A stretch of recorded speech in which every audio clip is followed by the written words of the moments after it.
अस्सलाम वालेकुम dear students, welcome to our class. आज हम चैप्टर नंबर 10 एक्सरसाइज 10.1 मेथड की बुक का क्वेश्चन नंबर 7 सॉल्व करने लगे हैं। D cube minus 27y is equal to 0। सबसे पहले हम इसकी कैरेक्टरिस्टिक इक्वेशन लिख लेते हैं। The characteristic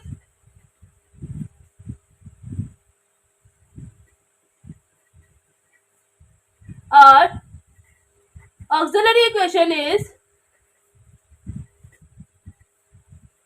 d cube minus 27 is equal to 0। देखिए जी, ये आपके पास क्यूबिक इक्वेशन है। इसे आप बाय सिंथेटिक डिवीजन भी सॉल्व कर सकते हैं, लेकिन ये देखें ये किसका क्यूब है? ये d क्यूब लग रहा है और ये 27 जो है ये 3 का क्यूब है।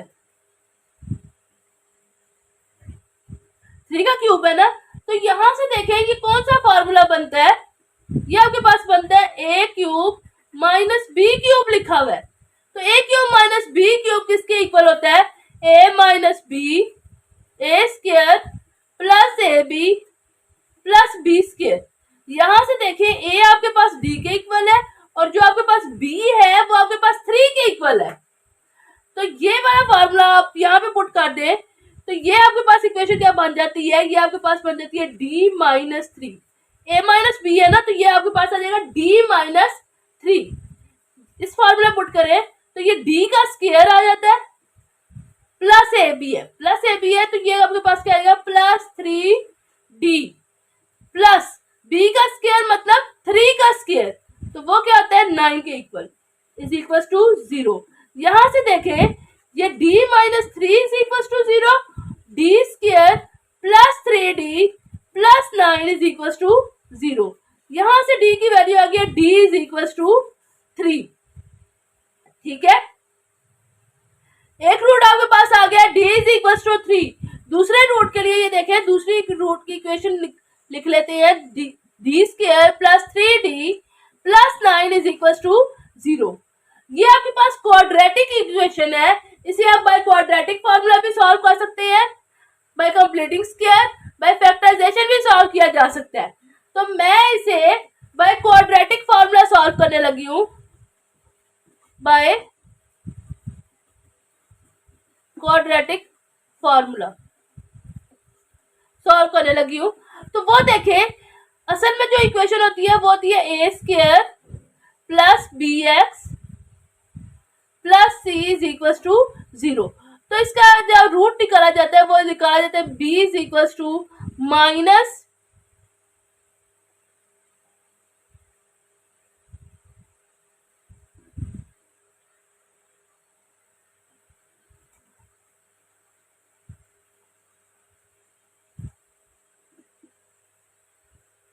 असल में जो इक्वेशन होती है वो आपके पास होती है A X square plus B X plus C is equal to 0। तो यहां से देखें इसका फॉर्मूला क्या होता है? b is equal x is equal to minus b plus minus under root b square minus 4ac over 2a। तो x equal होता है। तो ये जो देखें ये वाली जो इक्वेशन है ये आपके d की फॉर्म में लिखी हुई है, तो यहां से लिखा जाएगा d is equal to minus. अब यहाँ पे देखें a आपके पास किसके इक्वल है? 1 के, b आपके पास 3 के इक्वल है और जो c है वो आपके पास 9 के इक्वल है। अगर इस इक्वेशन को इस इक्वेशन के साथ कंपेयर करें तो यहाँ से देखें a आपके पास 1 के इक्वल है, b आपके पास 3 के इक्वल है और c आपके पास 9 के इक्वल है। तो इस फॉर्मूले में पुट कर दे d is equal to minus 3 plus minus under root 3 का स्क्वायर माइनस 4ac, तो 1 इंटू 9 आ जाएगा ओवर 2a, 2 इंटू 1 आ गया जी। यहां से देखें d is equal to minus 3 plus minus under root 9 minus 36 over 2 आ जाएगा। d is equal to minus 3 plus minus 9 minus 36 किसके इक्वल होता है? अंडर रूट माइनस 27 के ओवर 2। तो ये आ जाएगा d is equal to minus 3 plus minus, जब इसका स्क्वायर रूट लिया जाएगा तो ये आपके पास आएगा 3 अंडर रूट 3। ठीक है, अयोटा ओवर 2। तो यहां से लहदा करके रूट्स लिख लेते हैं। ये आएगा d is equal to -3/2 plus minus 3√3/2 iota. अब यहाँ पे देखें, ये आपके पास कॉम्प्लेक्स रूट आया है और एक रूट आपके पास ये वाला भी आया हुआ है, वो क्या है, d इज इक्वल टू 3। ठीक है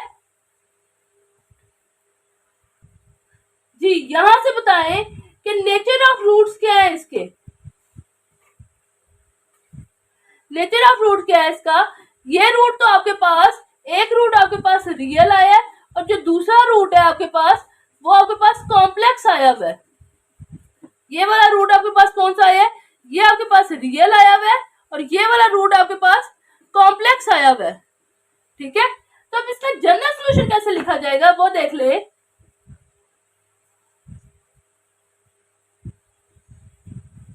The general solution is yc is equals to c1 e की पावर 3x प्लस e की पावर -3/2x इंटू c2।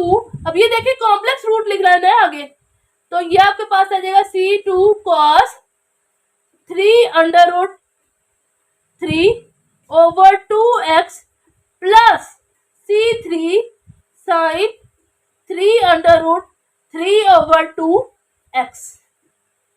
जी, ऐसे लिखा जाएगा जी इसका जनरल सॉल्यूशन। उम्मीद है आपको ये क्वेश्चन समझ आ गया होगा।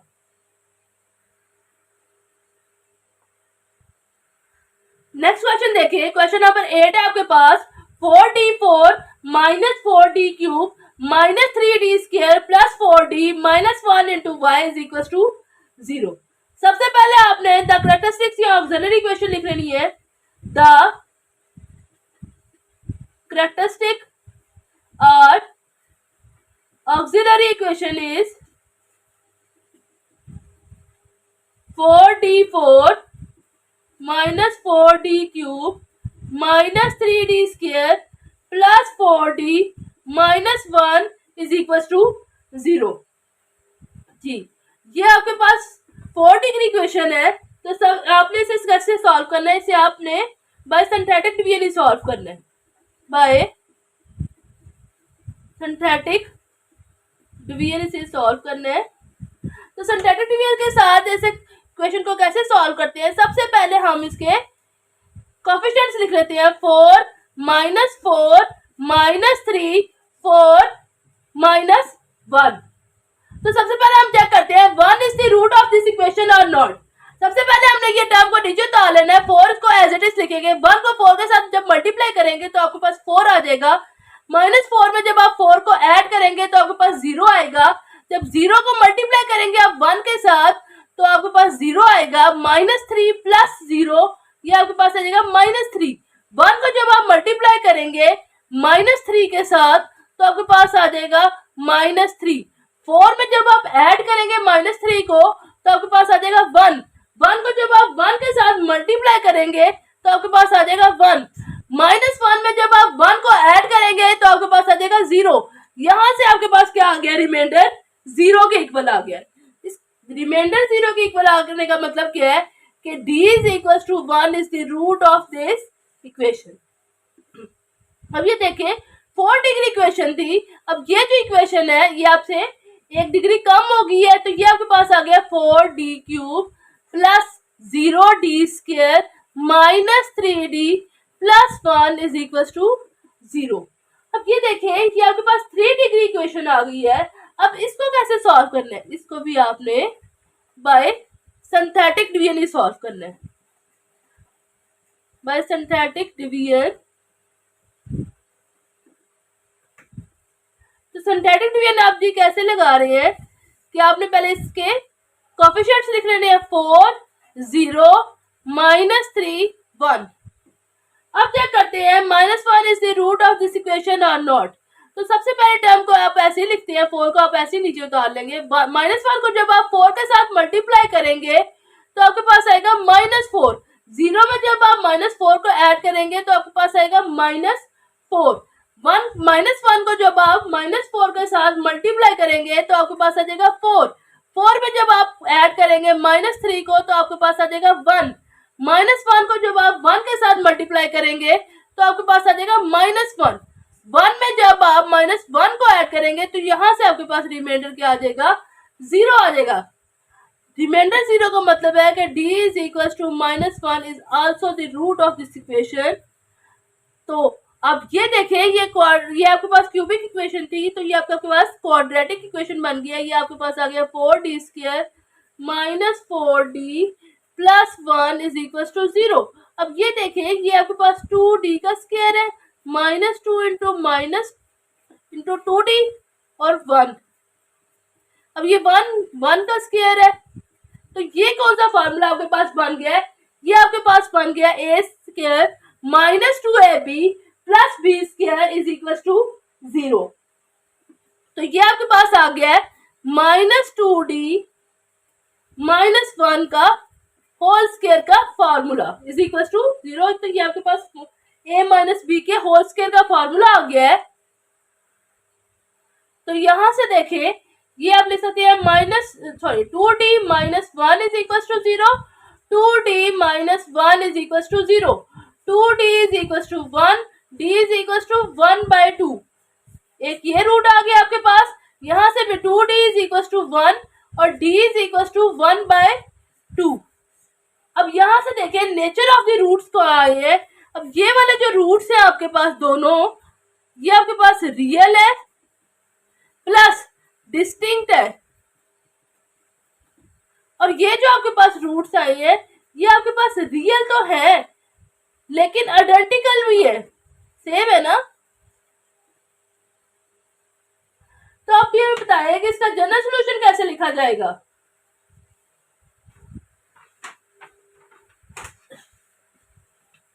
जी, इसका जनरल सॉल्यूशन कैसे लिखेंगे? द जनरल सॉल्यूशन इज, ये लिखा जाएगा yc is equal to c1 e की power x plus c2 e की power -x plus c3 e की power 1/2x plus c4 x into e की पावर 1/2x। x क्यों लिखा है? क्योंकि ये दोनों आइडेंटिकल रूट्स है। ठीक है, अब आपके पास ये 4 डिग्री इक्वेशन थी तो इसके 4 ही रूट्स आए आपके पास। उम्मीद है आपको ये क्वेश्चन समझ आ गया होगा।